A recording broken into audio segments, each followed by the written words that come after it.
Bonjour, nous organisons, comme je le dis à chaque fois, depuis de nombreuses années maintenant, avec l'école d'architecture de Strasbourg, ces petites conférences ayant pour but de présenter à de jeunes étudiants de l'école des métiers exercés suite à des études d'architecture. Parce qu'en effet, quand on sort d'une école, on n'est pas obligatoirement amené à travailler en agence ou en libéral ou encore dans un gros cabinet comme employé. Et on ne connaît pas forcément toutes les possibilités qui s'offrent à nous. Donc on a sélectionné une petite série de métiers pour cette fois-ci. Moi personnellement, donc Catherine Alter, je me présente, je suis architecte et je travaille pour un CAUE, donc un conseil d'architecture, d'urbanisme et de l'environnement. Et ma mission, c'est la sensibilisation des jeunes publics à l'architecture, l'urbanisme et l'environnement. Et donc, dans ce cadre, je suis moi-même questionnée aussi par des jeunes de collège, de lycée, voire par leurs parents, sur ces questions d'orientation. Et donc, il faut toujours expliquer aussi que l'école d'architecture mène à beaucoup de choses. Voilà. Cette année, effectivement, en plus, la crise sanitaire nous a amené à re-questionner le format. Donc, on est sur des formats beaucoup plus courts et beaucoup plus manipulables.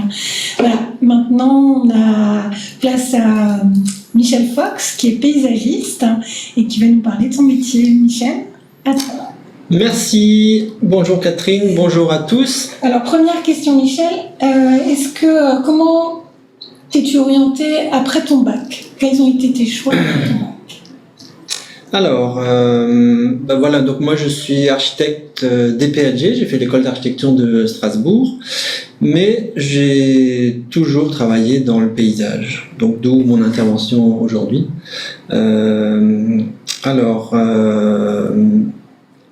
Après mon bac, j'ai beaucoup hésité.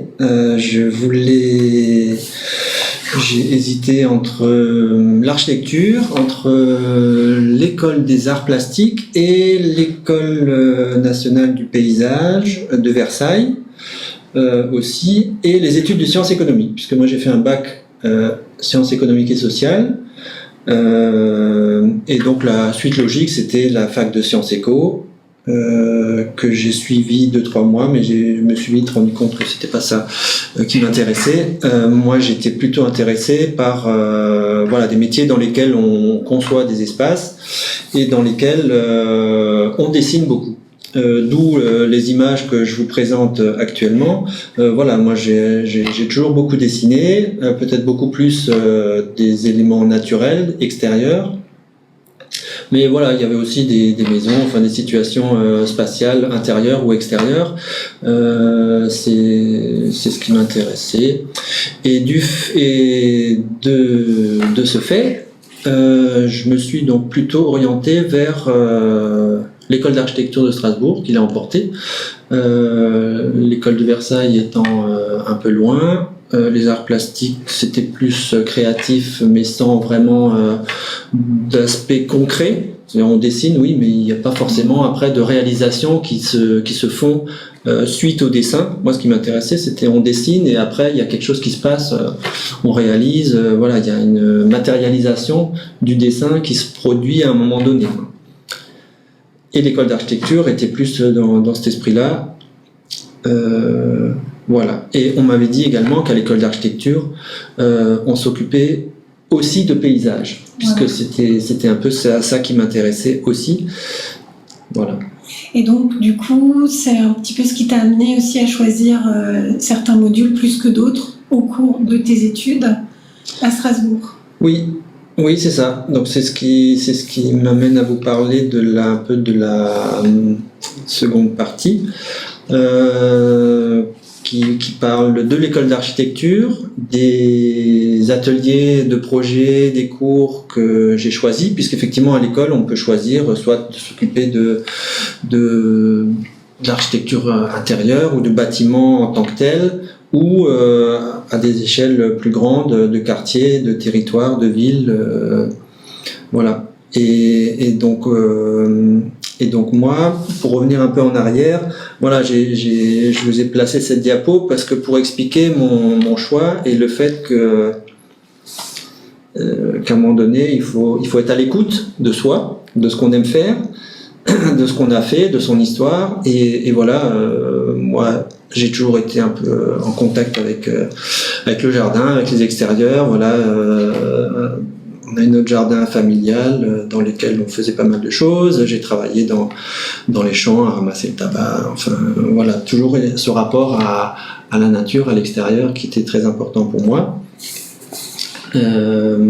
Et du coup, à l'école d'architecture, j'ai effectivement choisi beaucoup d'ateliers. Il y en avait certains qui traitaient vraiment du paysage. Il y avait des cours qui s'appelaient, je ne sais plus comment, mais avec le paysage. Donc il y avait du dessin de paysage, du dessin extérieur, et des ateliers de projet aussi. Là, plus architecture, mais comment l'architecture s'inscrit dans un site.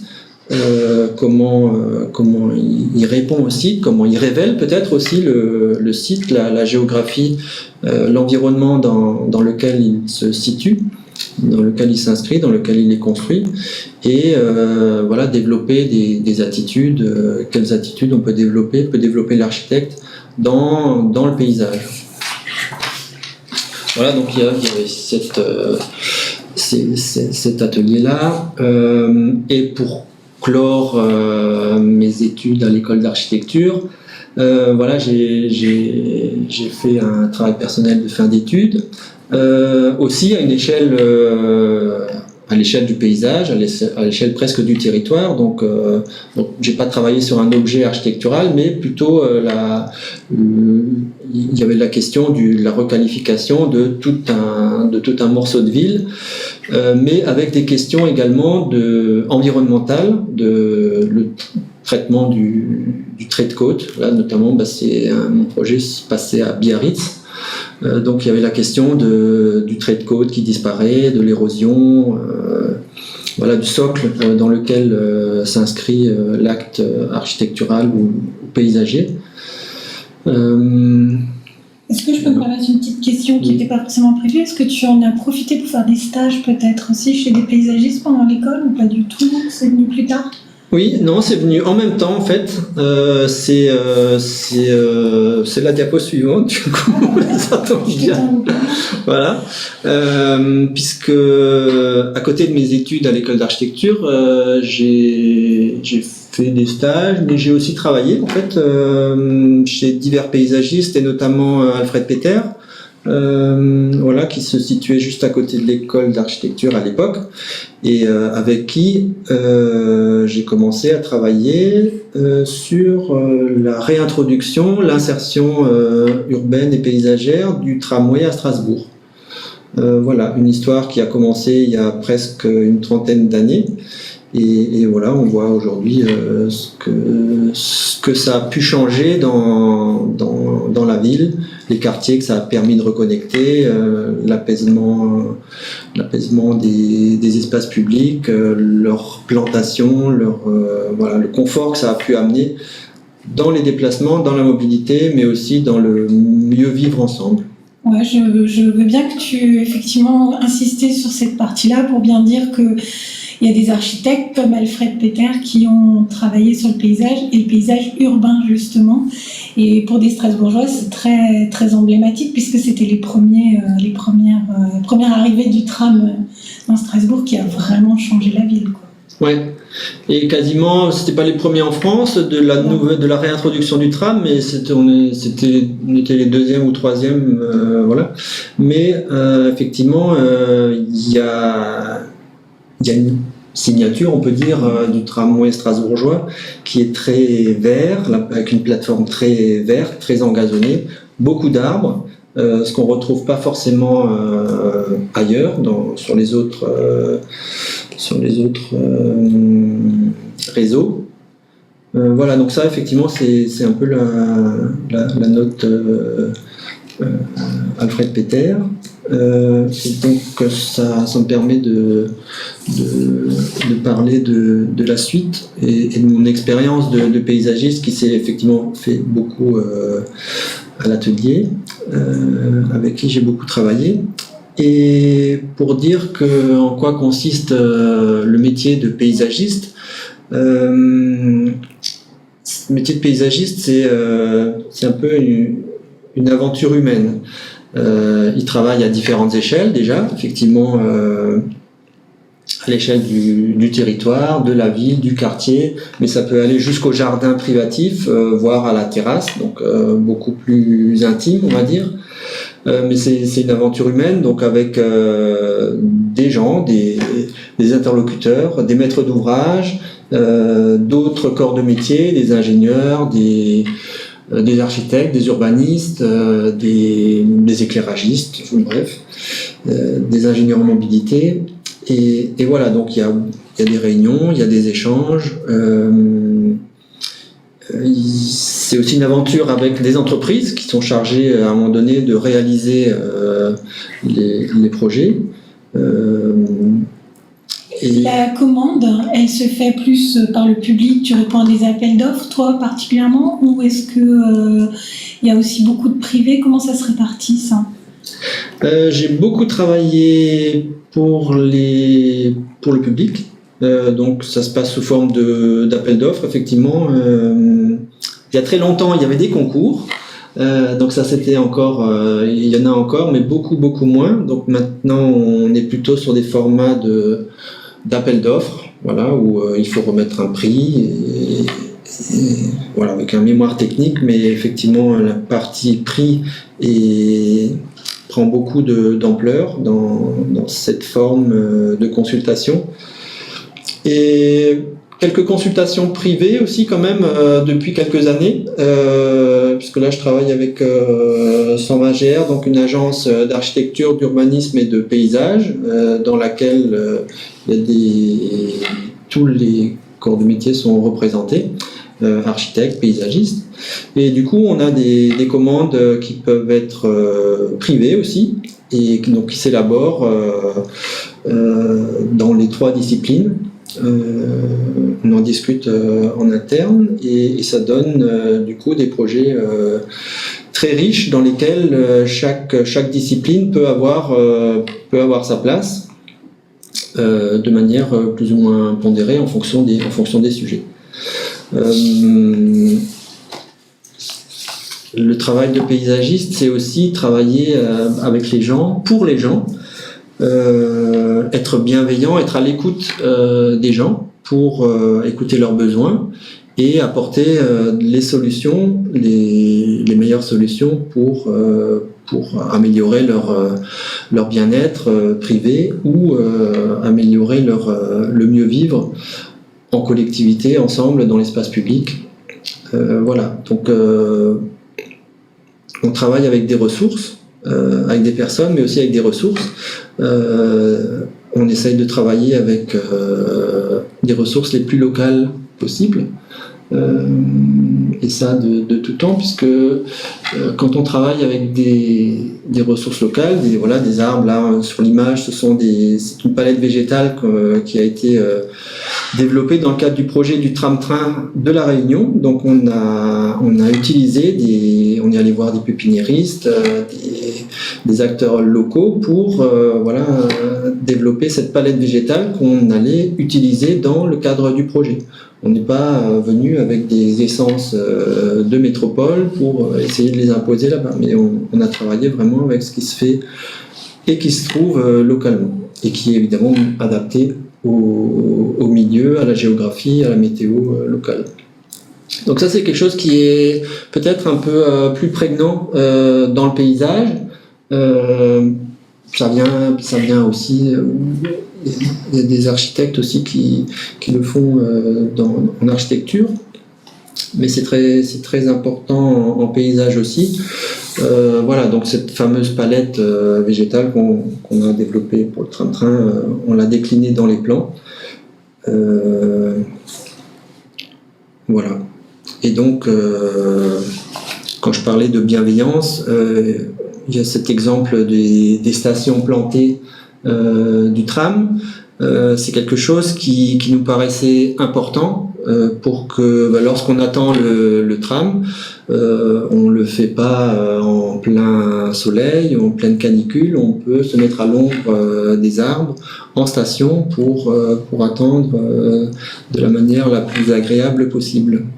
Et en même temps, ça profite à la qualité de l'espace public qu'il y a autour. Alors, ma dernière question, c'est la suivante, c'est on sait que pour faire du paysage, on peut aller directement dans une école comme celle de Versailles. Est-ce que tu penses que les études d'architecture que tu as eu l'occasion de faire à Strasbourg ont été un plus? Puisque toi, tu as choisi cette voie-là. Oui. Est-ce que le fait de savoir comment travaillent les architectes peut-être est un plus voilà. Oui, exactement. Exactement, ça je pense que c'est effectivement un plus, un avantage, le fait de savoir, on a peut-être plus de facilité à discuter quand on est en équipe pluridisciplinaire sur des projets urbains, d'urbanisme, à discuter avec les architectes. On sait un peu plus de quoi on parle, les formes urbaines, les formes d'habiter. Les notions d'échelle différentes aussi qui ont peut-être été abordées à différentes échelles, à différents stades, ce qui n'est peut-être pas le cas à Versailles.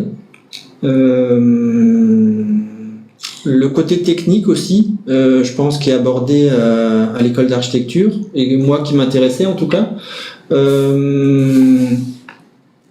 et qui a facilité les discussions dans beaucoup de projets, que ce soit Tram ou d'autres, donc les discussions avec les ingénieurs notamment, pour faire en sorte que ce ne soit pas que des objets architecturaux ou urbains techniques dans lesquels on sent qu'il y a eu des questions techniques et ça se ressent dans l'image après qu'on retrouve dans les objets ou dans les espaces publics.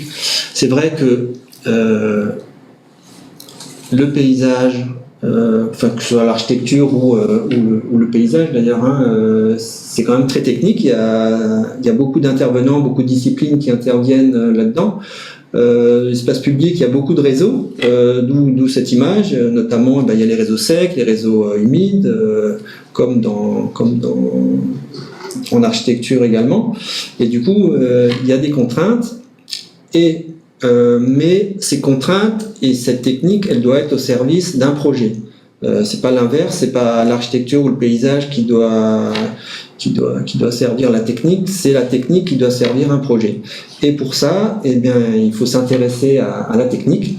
Et moi, ça m'intéressait. Et du coup, dès les études à l'école d'architecture, et voilà, quand on s'intéresse à cette technique, on s'intéresse de fait aux gens aussi qui s'en occupent, et on arrive à développer des solutions, souvent des solutions innovantes, spécifiques, propres à chaque projet, qui permettent au projet d'avoir un impact, enfin de sortir comme on l'avait imaginé, avec ses qualités spatiales, esthétiques, qu'on avait dessiné. Il y a, quand je parle de dessin aussi, le dessin c'est important parce qu'à l'école d'architecture on dessine beaucoup, maintenant peut-être plus à l'ordinateur qu'avant, donc j'en profite pour passer le message que le dessin à la main est important, qu'il faut continuer à dessiner à la main, et voilà, parce que pour exprimer ces idées, et justement dans les discussions avec les différents corps de métier, ingénieurs, etc., quelques petits croquis valent mieux que beaucoup de textes. Voilà. Et pour terminer, donc, sur cette idée que un projet, que la technique doit être au service d'un projet, voilà l'illustration d'une station à Strasbourg, place Broglie, où c'est le projet spatial, paysager qui a primé sur toute la technique. Voilà. Merci beaucoup, Michel. Je pense que c'était très complet. De rien, c'était un plaisir. C'est toujours agréable de revenir un peu sur sur notre métier de façon plus ou moins approfondie. Ça permet de faire un petit point et de partager surtout ce métier et mes expériences. Voilà.